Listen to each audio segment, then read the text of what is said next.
Holy Nerdvana here, just getting in some relaxing time with Once Human again, this time with mid-range graphics cards.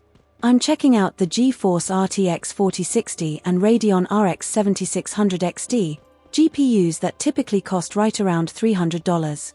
As I noted in the other Once Human videos I've done, all my testing was completed on September 28, 2024. At that time, DirectX 12 mode wouldn't work on AMD 7000 series GPUs. It would just crash to desktop when I tried to get into the game proper. I could navigate the menus, but once I tried to continue my last save position, it would totally lock up my display driver for 30 seconds or so once the 3D world became visible.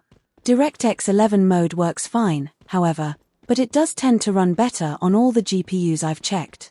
Note that Nvidia's DLSS technology as well as Intel's XeSS require you to be in DX12 mode, and there might be some other discrepancies, so normally I just test everything that way.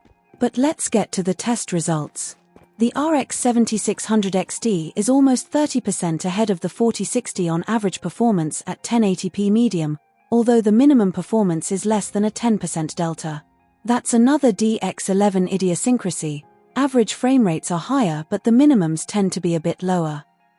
Moving up to very high settings, still at 1080p and without any form of upscaling, both cards run about 20% slower, give or take. The 7600 XT isn't nearly as far ahead of the RTX 4060 now, and with DirectX 11 still helping, it's probably about a wash if I were comparing apples to apples. Note the time of day differences as well. The AMD card is running in the nighttime, the Nvidia card is running during the day. That has less than a 5% impact on performance, but nighttime tends to run a little bit faster on average, so again these two GPUs would be pretty evenly matched. Checking the chart, it's now about a 10% difference between the two graphics cards, with AMD's card still taking the higher performance slot.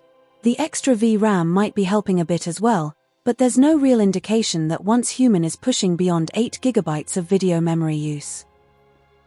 Increasing the resolution to 1440p, with very high settings again, both cards begin to struggle a bit. They're still averaging over 60 frames per second, just barely in the case of the 4060, but minimums drop below 60 on a regular basis. You can still play the game this way, and it's not a fast-paced action game where uber-high frame rates can make a difference. Enabling upscaling would also help performance a bit, but upscaling isn't nearly as beneficial in Once Human as in most other games. Normally, quality mode upscaling is good for about a 40% boost to performance, but you're not going to get that in Once Human from what I've seen. Okay, maybe Nvidia GPUs might see a 40% improvement, but AMD GPUs seem to get more like 20%. Overall, the 4060 manages 61 frames per second, compared to 67 frames per second for the 7600 XT. Minimums land relatively close together at 55 to 57 FPS, and AMD's card gets a slight advantage because it's running at nighttime, so lop off a couple of FPS there. In other words, these two cards are basically tied. 4K and maxed out settings definitely isn't the sweet spot for these GPUs. You can't honestly expect $300 cards to run 4K without difficulty, can you? Okay, you can, but you're liable to end up like I was with my last husband, disappointed. And that's what happens here. Performance in the mid-30s, dips into the roaring 20s. There's still about a 10% advantage for the AMD card overall, and I'm sure the 16 GB of memory helps. It's not necessarily a faster card in a lot of games, but for a pure rasterization title and running DX11 versus DX12, it will do a bit better than Nvidia's 8 GB card. It's just about enough to get by, if only there were some way to help. That brings us to 4K with quality mode upscaling. I wish the game had FSR 3 support, as then it could do framegen on AMD as well as Nvidia GPUs, but we'll start with upscaling only. The two cards are basically tied at this point. DLSS gives the 4060 a slightly larger boost to performance than FSR 2 does for the 7600 XT. And there are some other potential issues. You can see here that the ground textures on the AMD card clearly didn't load fully. I didn't see this on other AMD GPUs, so probably it was just a fluke, but DX11 may have other oddities at times. Performance is playable but definitely not awesome, averaging in the mid-40s. But here's where DX12 mode on the Nvidia card is truly important, because that allows you to run not only DLSS but also frame generation. DLSS 3 frame generation also requires reflex to be enabled, which surprisingly means the actual latency improves as well, because without reflex, the latency was kind of mediocre. Astute viewers will note the stuttering issues on the RTX 4060 here. That's a side effect of simultaneously doing maxed out 4K, upscaling, frame generation, and video capture.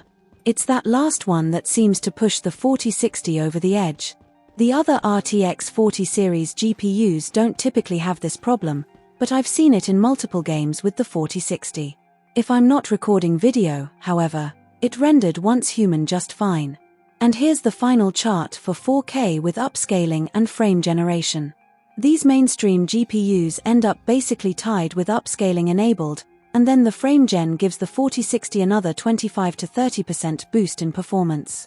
But as always with frame gen, remember that the base frame rate is half of the numbers shown, so in this case the user input gets sampled at around 27 times per second while the monitor output doubles that rate.